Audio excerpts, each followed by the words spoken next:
They handed me an apron at my sister's wedding. Not as a joke. Not as some playful family tradition. They genuinely expected me to serve drinks to their guests.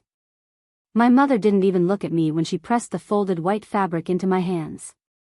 She just said, "Make yourself useful, Natalie," and walked away in her champagne-colored gown, leaving me standing in the service hallway between the kitchen and the ballroom holding an apron like I was staff. My father said nothing. He never did. My sister Vanessa glided past in her custom Vera Wang dress and didn't even glance my direction. To them I wasn't a guest. I wasn't family.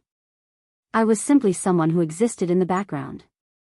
Someone who could pour champagne and clear plates and not embarrass them by trying to sit at a table with people who mattered. But then the groom's mother walked in. Diane Westfield. Elegant. Composed. The kind of woman who commanded a room without raising her voice.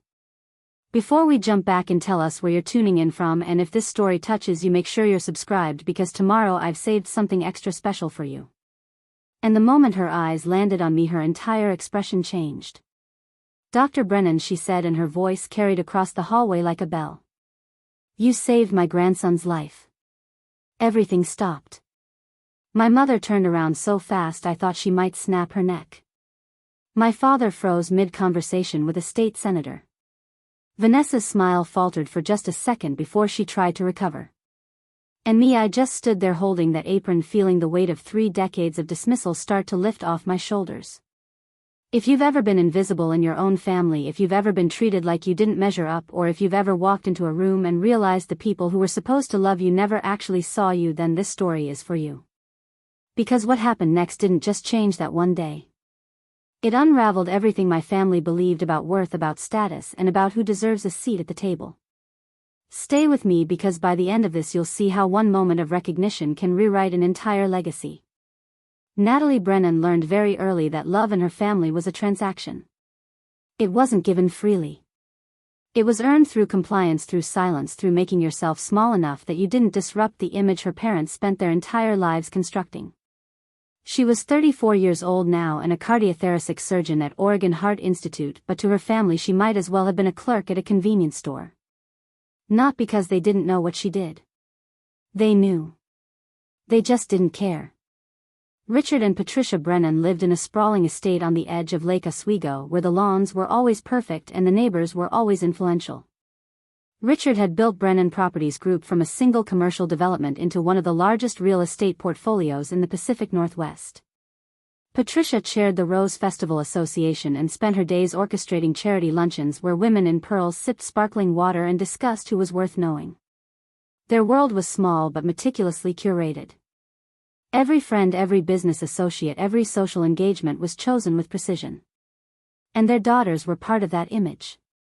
Vanessa, the younger of the two, understood this instinctively.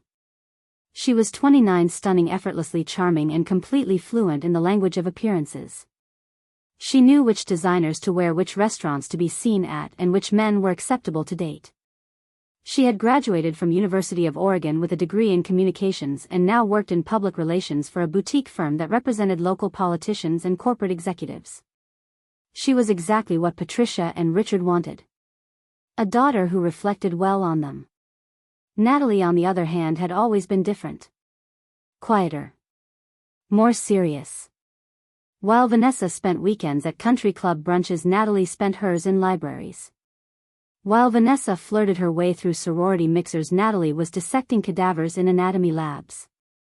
She graduated valedictorian from Lincoln High School, received a full academic scholarship to Stanford, and went on to complete her medical degree and residency at Johns Hopkins.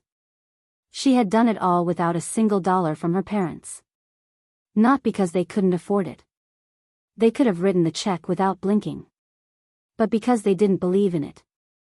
Why would you waste all that time, her mother had said when Natalie first mentioned medical school. You could marry well.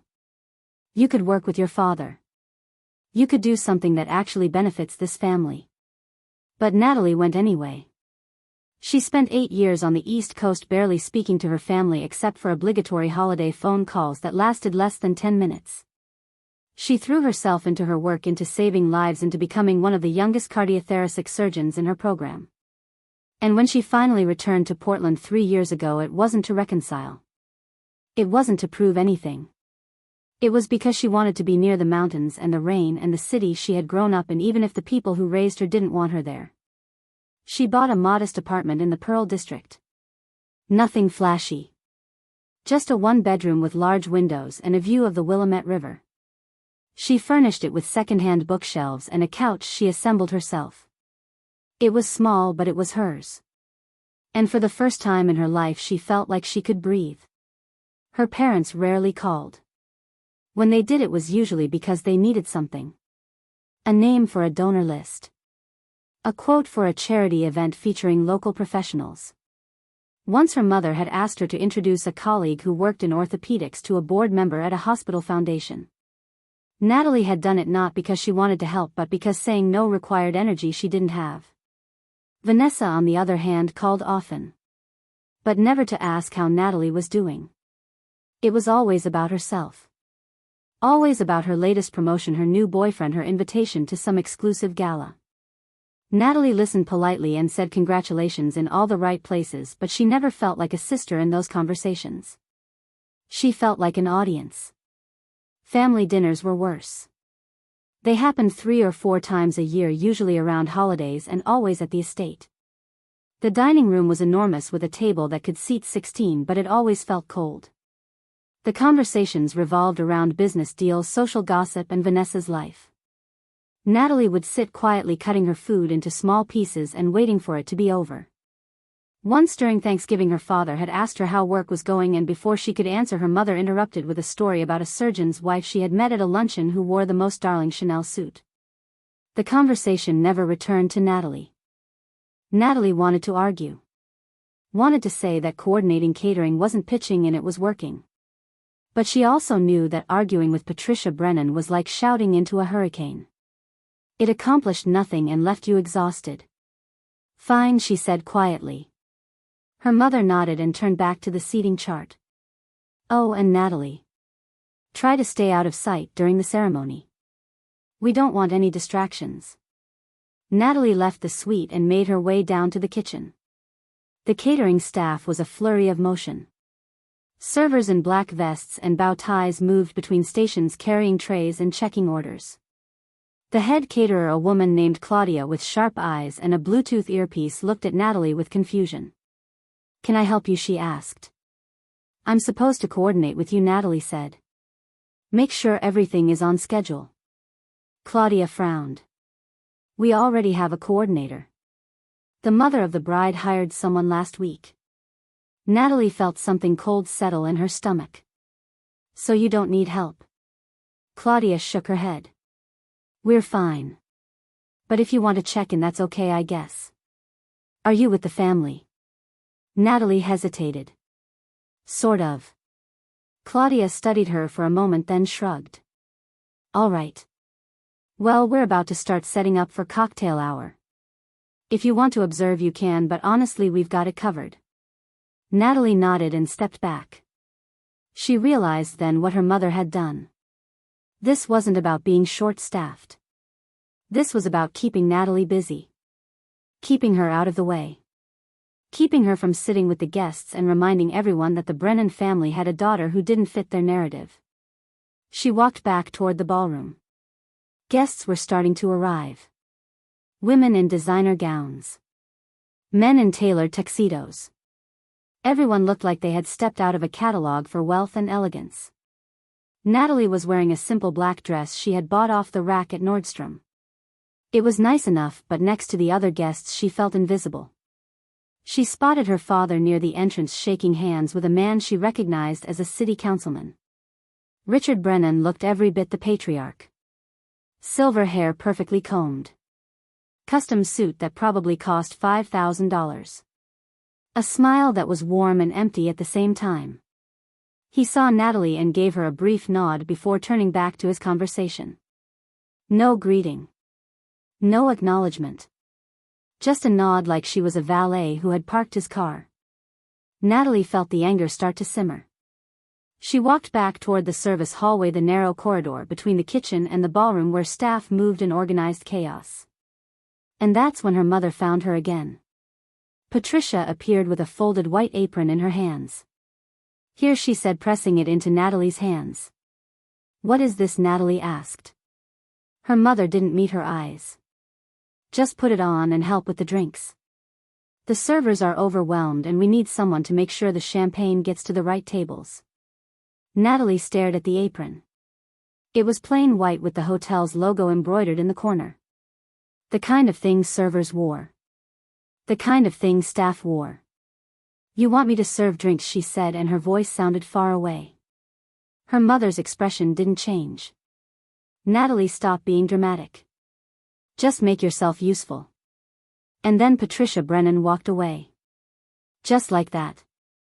No explanation. No apology. She walked away in her champagne gown and left her daughter standing in a service hallway holding an apron like she was hired help. Natalie looked down at the fabric in her hands. Her mind was spinning. This wasn't real. This couldn't be real. Her own mother had just handed her an apron at her sister's wedding and expected her to serve guests. Preparing and narrating this story took us a lot of time, so if you are enjoying it, subscribe to our channel, it means a lot to us. Now back to the story. Not as a favor. Not as a request. As an assumption. Like it was the most natural thing in the world. She felt numb. The kind of numb that comes right before rage. But before the rage could fully form, before she could process what had just happened, she heard a voice behind her. "Dr. Brennan." Natalie turned. And standing in the hallway looking at her with an expression of complete surprise was Diane Westfield. The groom's mother. Tall. Elegant. Wearing a silver gown that looked like liquid moonlight. Her hair was styled in a classic chignon and her posture was impeccable. But it was her eyes that caught Natalie. Warm. Intelligent. And filled with recognition. "Dr. Brennan," Diane said again, stepping forward. "Is that really you?" Natalie's mouth went dry. "Mrs. Westfield," she managed. Diane smiled and it was genuine. Not the polite smile people gave at weddings. A real smile. "What are you doing back here?" she asked, glancing at the apron in Natalie's hands. Then her expression shifted. "Wait. Are they making you work at your own sister's wedding?" Natalie didn't know what to say. Her brain couldn't form words. But she didn't need to. Because at that exact moment Patricia Brennan appeared at the end of the hallway. And the look on her face when she saw Diane Westfield talking to her daughter was something Natalie would never forget. It was panic. Pure unfiltered panic. "Diane," Patricia said, and her voice was too bright, too controlled. "I didn't realize you were back here.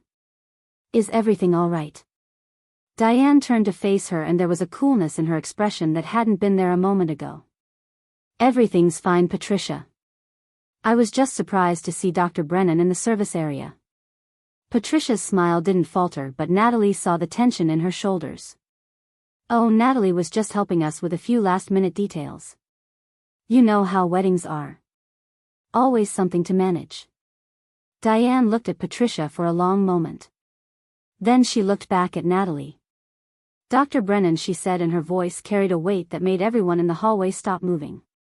"You saved my grandson's life." The silence that followed was absolute. Patricia's smile froze. Richard, who had wandered over to see what the commotion was, stopped mid-step. A server carrying a tray of champagne flutes paused in the doorway. And Natalie felt the entire world tilt. "Mrs. Westfield," she started, but Diane held up a hand. "No," she said gently but firmly. "You saved Oliver's life. 3 years ago, when he was 6 years old, he had a congenital heart defect that 3 other surgeons said was inoperable. And you, the youngest surgeon at Oregon Heart Institute, performed a surgery that saved him. He's 9 now. He plays soccer. He laughs. He lives. Because of you." Natalie remembered. A little boy with curly blonde hair and a smile that lit up the pediatric ward even when he was terrified. A complex valve repair that had taken 8 hours and every ounce of skill she had. She had stayed with him for 2 days after the surgery, monitoring every heartbeat, every breath. She remembered his mother, a woman who had cried and thanked her and promised she would never forget.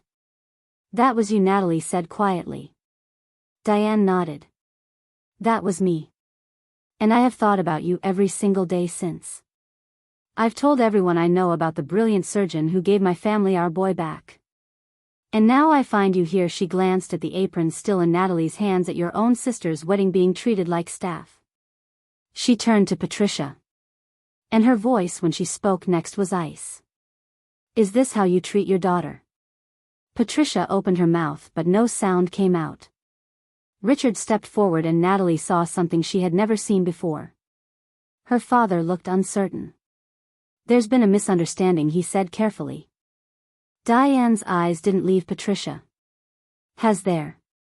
Because from where I'm standing it looks like you've forgotten who your daughter is." Patricia's face had gone pale. "Diane, I can explain." "There's nothing to explain," Diane said, and her voice was calm but unyielding. "I know exactly what I'm seeing. And I'm ashamed that my family is connected to yours through this wedding." She turned back to Natalie and her expression softened. "Dr. Brennan, I don't know what's happening here, but I can tell you this. You are one of the most gifted surgeons I have ever met. You are a woman of extraordinary skill and compassion. And you deserve to be celebrated. Not hidden away like something to be ashamed of." Natalie felt tears prick at her eyes, but she didn't let them fall. "Thank you," she whispered. Diane reached out and gently took the apron from Natalie's hands. Then she turned and handed it to Patricia.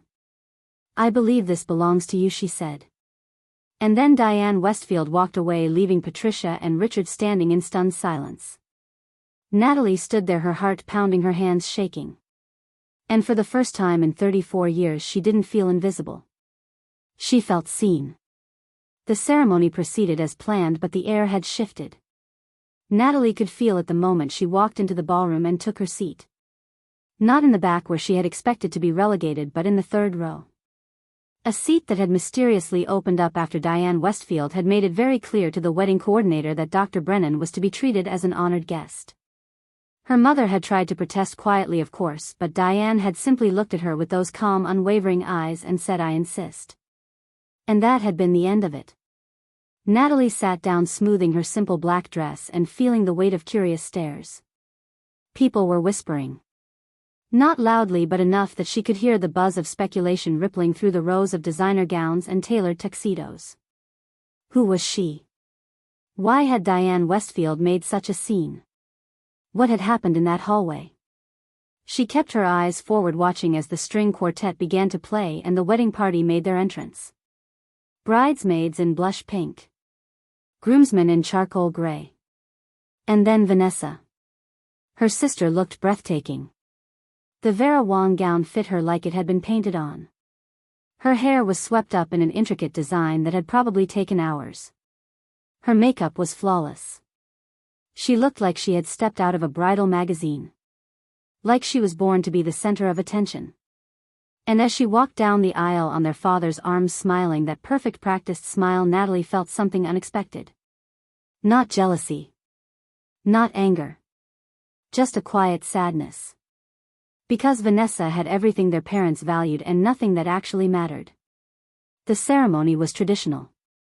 Elegant. The officiant spoke about love and commitment in the kind of vague poetic language that sounded meaningful but said nothing specific. Garrett stood at the altar looking every bit the successful attorney. Tall. Confident. The kind of man who had never been told no in his entire life. When they exchanged vows, Vanessa's voice was steady and clear. Garrett's was smooth and rehearsed. They kissed. Everyone applauded. And just like that, Vanessa Marie Brennan became Vanessa Westfield. As the couple walked back down the aisle, Vanessa's eyes swept across the guests, soaking in the attention, the admiration, the validation. And for just a brief moment her gaze landed on Natalie. There was something in that look. Not warmth. Not recognition. Just a flicker of something Natalie couldn't quite name. And then Vanessa looked away and the moment was gone. The reception began with cocktail hour in an adjacent room. Waiters circulated with trays of champagne and delicate appetizers that looked more like art than food. Guests mingled in clusters talking about business and vacations and mutual acquaintances. Natalie stood near the window holding a glass of sparkling water and watching the city lights flicker on as evening settled over Portland. She felt out of place. She always did at these events. But tonight it was different. Tonight she had been seen. And that changed everything. Diane Westfield found her 20 minutes into cocktail hour. The older woman approached with a warm smile and a glass of white wine. "Dr. Brennan," she said. "May I join you?" "Of course," Natalie said, and she meant it. Diane stood beside her looking out at the view. "It's a beautiful venue," she said. "Though I have to admit I've been to too many weddings in my life. They all start to blur together after a while." Natalie smiled faintly. "I can imagine." Diane turned to look at her. "I meant what I said earlier. About Oliver. About you." Natalie nodded. "He was a wonderful patient. Brave." Diane's eyes softened. "He talks about you sometimes. He doesn't remember much from the hospital, but he remembers you sitting with him the night before the surgery. You told him a story about a dragon who was afraid of flying." Natalie felt a lump form in her throat. She had forgotten that. It was late and he couldn't sleep. "I was just trying to distract him." "You gave him hope," Diane said quietly. "And you gave me my grandson. There's no amount of gratitude that can match that." They stood in silence for a moment. Then Diane said, "I have to ask. Why were you in that hallway earlier? Why were they treating you like that?" Natalie hesitated. She didn't want to speak badly of her family. Didn't want to air the decades of dismissal and disappointment. But something about Diane's presence made her feel safe. "My family," Natalie began carefully, "doesn't really understand what I do. Or maybe they do and they just don't value it. To them I made the wrong choice. I didn't marry the right person. I didn't pursue the right career. I didn't become the daughter they wanted." Diane's expression hardened. "That's not a family. That's a performance." Natalie looked at her. Diane met her gaze. "I've spent my entire life in circles like this. Old money. Social expectations. The pressure to maintain appearances. And I've seen what it does to people. It hollows them out. They spend so much energy protecting their image that they forget to build anything real underneath it." She paused. "You're not hollow, Dr. Brennan. You're whole. And that terrifies people like your mother because it reminds them of everything they're not." Natalie felt tears threatening again, but she blinked them away. "Thank you," she said softly. Diane squeezed her arm gently. "If you ever need anything, and I mean anything, you call me." "I mean that." Natalie nodded. Before she could respond, a voice interrupted them. "There you are, Mom." Garrett approached with Vanessa on his arm. Both of them were glowing with that post-ceremony euphoria. Diane turned and her expression shifted seamlessly into maternal warmth. "Garrett. Darling. Congratulations." Garrett kissed his mother's cheek. "Thanks, Mom. Everything okay? You disappeared for a bit earlier." Diane smiled. "Just catching up with an old friend." She gestured to Natalie. "Garrett, this is Dr. Natalie Brennan. Vanessa's sister." Garrett extended his hand and Natalie shook it. His grip was firm. "Professional. Nice to meet you," he said, though his tone suggested he had already forgotten her name. Vanessa stood beside him, her smile polite but distant. "Hey Nat," she said, using the nickname she hadn't used since they were children. "Glad you could make it." Natalie forced a smile. "Congratulations, Vanessa." Diane looked between the two sisters and something flickered in her eyes. "You know, Garrett, I don't think I've ever told you this, but Dr. Brennan here is the surgeon who saved Oliver's life." Garrett's expression changed immediately. "Wait. Seriously?" Diane nodded. 3 years ago. A heart surgery that no one else would attempt. Garrett turned to Natalie, his demeanor shifting entirely. "That's incredible. Oliver's a great kid." I didn't realize Vanessa's sister was the one who. He trailed off looking at Vanessa. Did you know about this? Vanessa's smile tightened. I knew Natalie was a surgeon. I didn't realize she had operated on Oliver. There was an awkward pause. Diane's gaze was steady on Vanessa. You must be very proud of your sister. Vanessa's laugh was light and airy. Of course. Natalie's always been the overachiever. But tonight isn't about work. Tonight is about celebrating. She looped her arm through Garrett's. We should probably make the rounds. People are waiting to congratulate us. Garrett nodded. Right. Of course. He looked at Natalie. Great to meet you, doctor. And seriously, thank you. For Oliver. Natalie nodded. They walked away and Natalie watched them go. Diane stood beside her silent for a moment. She didn't even know Diane said quietly. About Oliver. About what you did. Natalie shook her head. We don't really talk. Diane looked at her with something that might have been pity or might have been understanding. That's their loss, she said. The reception continued. Dinner was served on china plates with gold trim. The speeches were polished and heartfelt in the way that scripted speeches always are. Vanessa and Garrett cut the cake. They danced their first dance to a song Natalie didn't recognize. Everything was perfect. Everything was exactly as it should be. But Natalie couldn't shake the feeling that something was missing. Not from the wedding. From her family. There was no substance underneath the beauty. No connection underneath the elegance. It was all surface. All performance. And she had spent 34 years trying to find a place in that performance only to realize she didn't want one. She left before the reception ended. Slipped out quietly while everyone was focused on the dance floor. No one noticed. No one stopped her.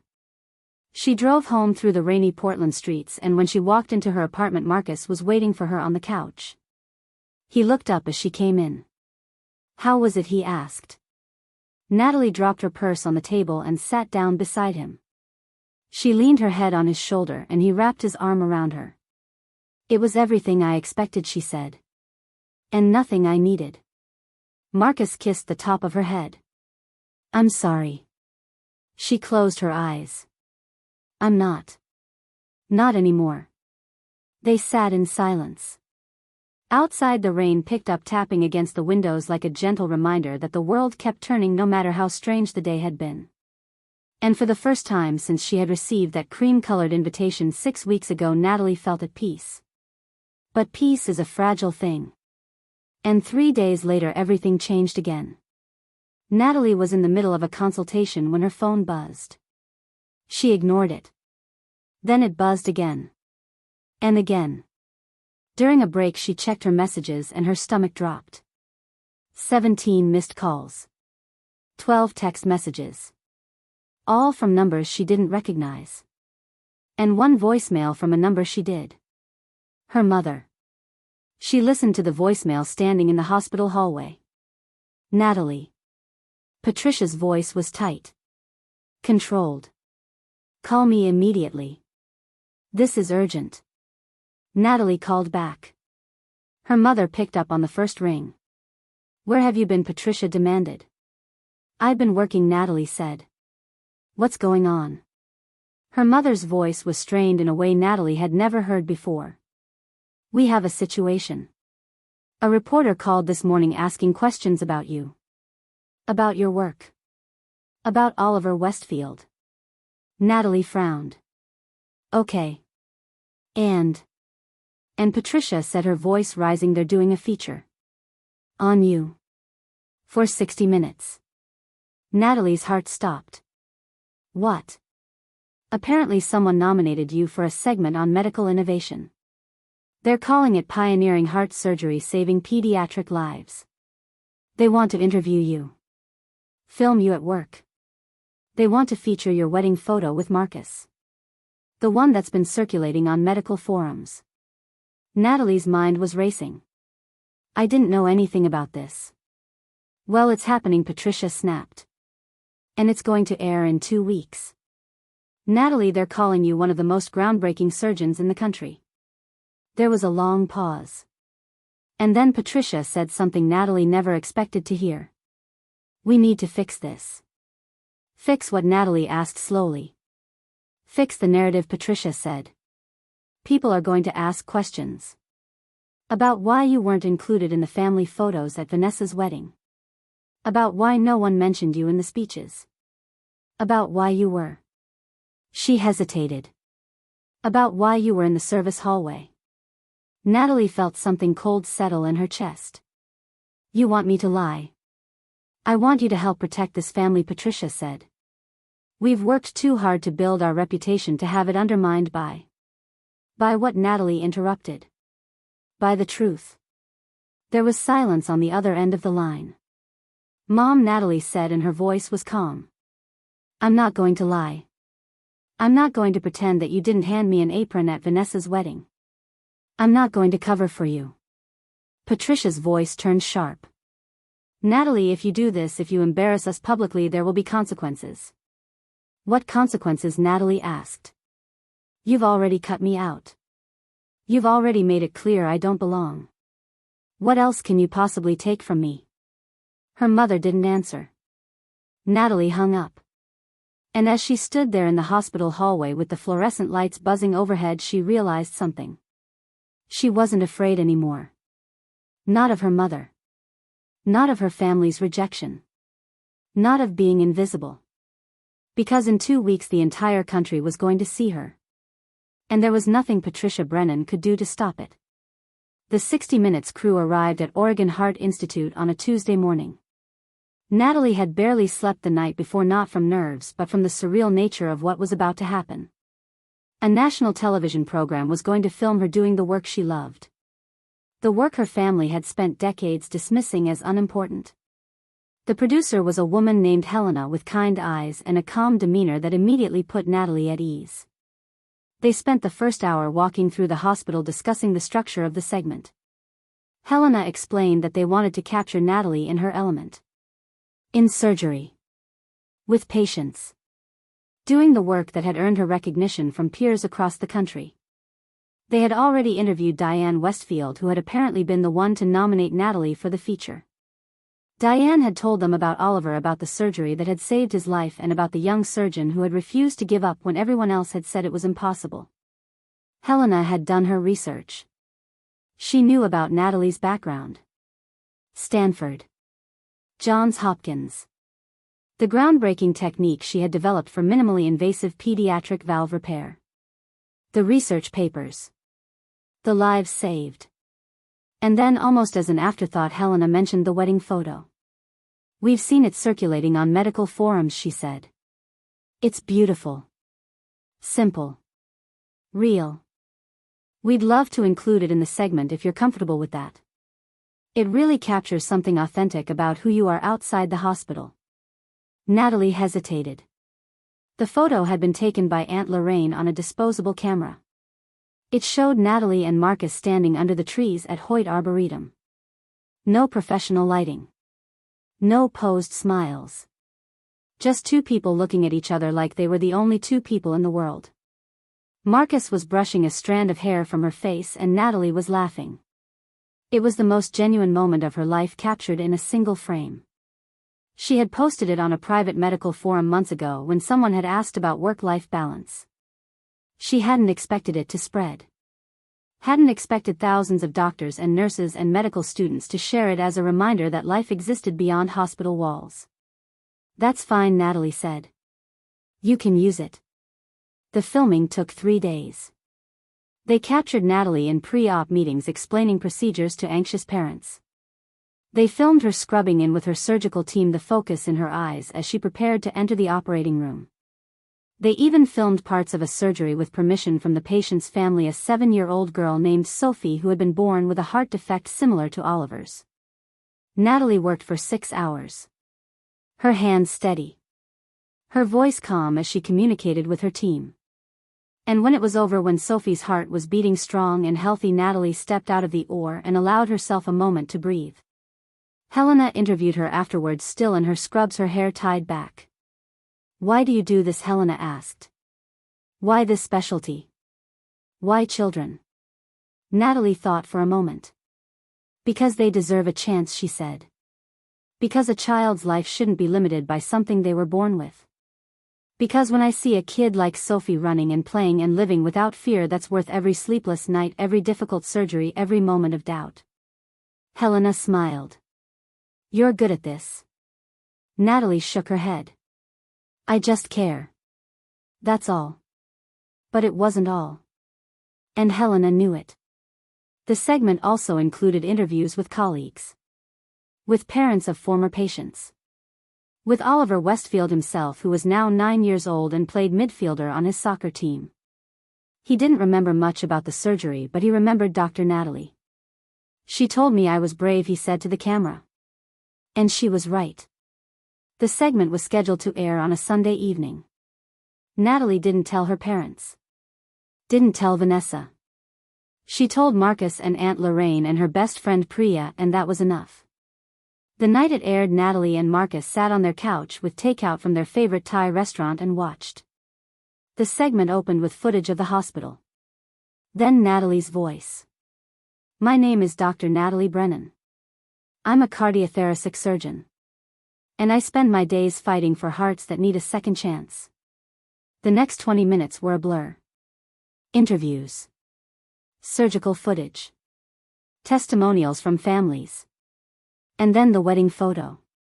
It filled the screen. Natalie and Marcus in the forest. Laughing. Unguarded. Completely in love. The narrator's voice played over the image. Dr. Brennan's dedication to her patients is matched only by her commitment to living authentically. She married Marcus Reed, a fellow pediatric surgeon, in a small ceremony last year. The couple chose simplicity over spectacle. Connection over convention. And in doing so, they've become a symbol for a generation of medical professionals who believe that success isn't measured by wealth or status, but by the lives you touch and the love you build. Natalie felt tears slide down her cheeks.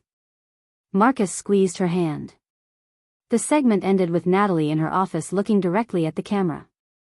If you're a young person watching this and you're afraid that choosing a difficult path means losing your family or your support system, I want you to know something. You don't need people who don't see you. You need people who celebrate you. And those people exist. I promise. When the screen faded to black, Natalie sat in silence. Her phone was already buzzing. Messages from colleagues. From former patients.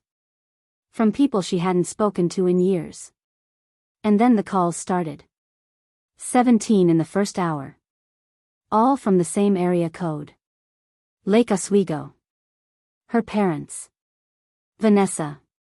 Family, friends. People who had ignored her for years, suddenly desperate to reach her. She didn't answer. Not yet. Marcus looked at her. "You okay?" She nodded. "Yeah. I really am." But the next morning everything shifted again. Natalie arrived at the hospital to find a crowd of reporters waiting outside. Her story had gone viral overnight. Not just in medical circles but everywhere. Social media was flooded with clips from the segment. The wedding photo had been shared hundreds of thousands of times. People were calling her an inspiration. A role model. A reminder that kindness and skill mattered more than pedigree. Natalie's inbox was overflowing. Interview requests. Speaking invitations. A message from the American College of Cardiology asking if she would keynote their annual conference. And buried in the middle of it all was an email from her mother. Subject line: "We need to talk." Natalie deleted it without reading. She had nothing left to say to Patricia Brennan. But Patricia wasn't done.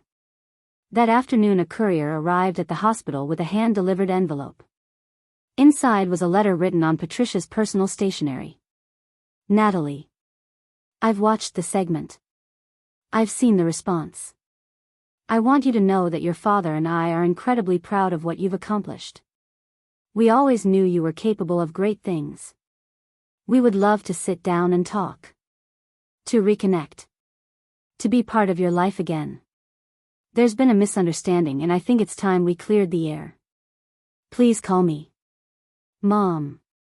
Natalie read the letter twice. Then she folded it carefully and placed it in her desk drawer. She didn't respond. 2 days later Vanessa called. Natalie let it go to voicemail. Her sister's voice was tentative, almost uncertain. Hey Nat. It's me. I saw the 60 Minutes thing. It was really impressive. I didn't realize how big of a deal you were. Anyway, I was hoping we could grab coffee or something. I feel like we haven't really talked in a while. Call me back. Natalie didn't. And then 3 days after the segment aired, Diane Westfield invited Natalie and Marcus to lunch. They met at a quiet bistro in the Pearl District. Diane was waiting at a corner table with Oliver beside her. The boy's face lit up when he saw Natalie. Dr. Natalie, he exclaimed, jumping out of his seat. Natalie smiled and knelt down to his level. Hey Oliver. How are you? Good, he said. I'm really good. Mom says I have you to thank for that. Natalie glanced at Diane, who was watching with a soft smile. You have yourself to thank, she told Oliver. You were very brave. They sat down and ordered lunch. Oliver talked about soccer, about school, about his friends. He was bright and energetic and so wonderfully alive. Halfway through the meal, Diane leaned forward. I need to tell you something, she said. About the wedding. Natalie tensed. Diane continued. After what happened in that hallway, I went to Patricia. I told her that if she didn't treat you with the respect you deserved, I would make sure everyone at that wedding knew exactly what kind of people the Brennans were. Natalie's eyes widened. You did that? Diane nodded. I don't tolerate cruelty. Especially not toward people who have given everything to help others. Your mother tried to smooth things over. Tried to explain it away. But I wasn't interested in her excuses. Natalie didn't know what to say. Thank you, she managed. Diane reached across the table and squeezed her hand. You don't owe your family anything. Not your presence. Not your forgiveness. Not your energy. You've already given the world so much. Don't let them take any more from you. Natalie nodded, tears threatening again. Marcus put his arm around her. The rest of the lunch was lighter. They talked about Oliver's upcoming birthday, about Marcus's work, about the foundation Natalie was considering starting for uninsured pediatric heart patients. When they said goodbye, Oliver hugged Natalie tightly. Thank you for fixing my heart, he whispered. Natalie hugged him back. Anytime, kiddo. As they walked back to their car, Marcus looked at her. You're really not going to call them back, are you? Your family. Natalie shook her head. No. I'm not. He smiled. Good. Because that night Natalie sat down at her laptop and wrote an email. Not to her mother. Not to Vanessa. But to Aunt Lorraine. She thanked her for coming to the wedding. For being the only family member who had ever truly seen her. And she told her about an idea. A foundation. Named after Lorraine. To provide funding for pediatric heart surgeries for families who couldn't afford them. Lorraine responded within an hour. I'm in. Let's do it. And just like that, Natalie Brennan stopped waiting for her family to see her worth. She started building a legacy that didn't need their approval. But the Brennans weren't finished. Not yet. Because 2 weeks after the segment aired, Natalie received a certified letter. Inside was a legal document. A formal request from Richard and Patricia Brennan asking Natalie to voluntarily relinquish any claim to the family estate or inheritance. The language was cold and clinical. In light of recent public attention and potential reputational concerns, we believe it is in the best interest of all parties to establish clear financial boundaries. Natalie read it once. Then she called Marcus into the room. Look at this, she said, handing him the letter. Marcus scanned it, his jaw tightening. They're seriously asking you to give up your inheritance. Natalie laughed. It was a short, bitter sound. They think I want their money. Marcus looked at her. Do you? She shook her head. I never did. I just wanted them to love me. And now I don't even want that. She picked up a pen and signed the document without hesitation. Then she mailed it back. No note. No explanation. Just her signature. And with that, Natalie Brennan severed the last tie to the family that had never deserved her. She was free. Truly free. But freedom came with consequences. And the Brennans were about to learn that the world was watching. The unraveling of the Brennan family happened quietly at first. A whisper here. A withdrawn invitation there. But within 3 months of Natalie's 60-minute segment, the whispers had become a roar. It started when a journalist from Portland Monthly reached out to interview Patricia about her charity work. During the conversation, the journalist casually mentioned Dr. Brennan and asked how Patricia felt about her daughter's achievements. Patricia had smiled and said all the right things.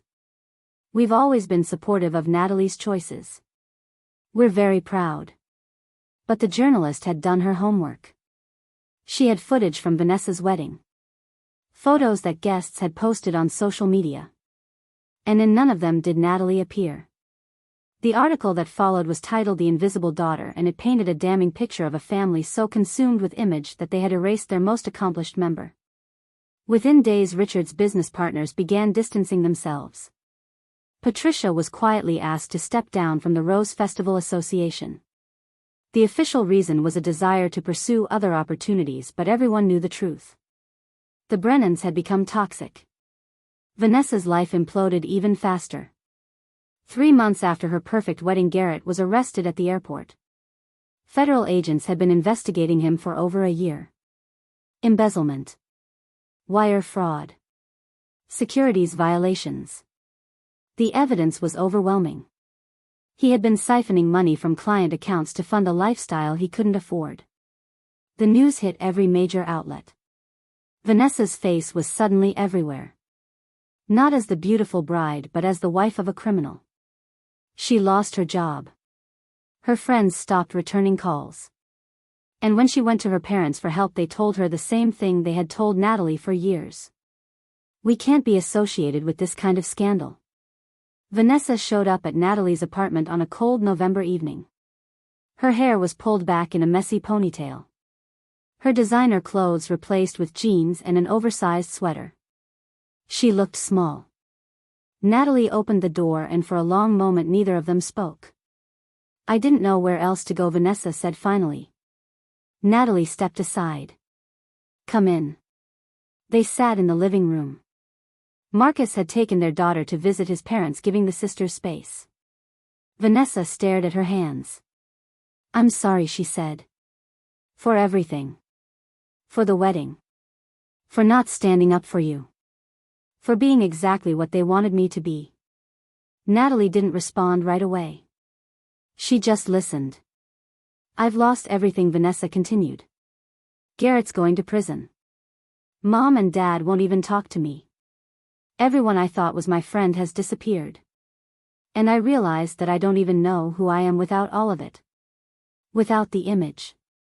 Without the performance. Natalie leaned forward. So who do you want to be? Vanessa looked up, tears streaming down her face. I don't know. But I want to find out. Can you help me? Natalie considered her sister. The woman who had laughed when Natalie announced her engagement. Who had handed her an apron at her own wedding.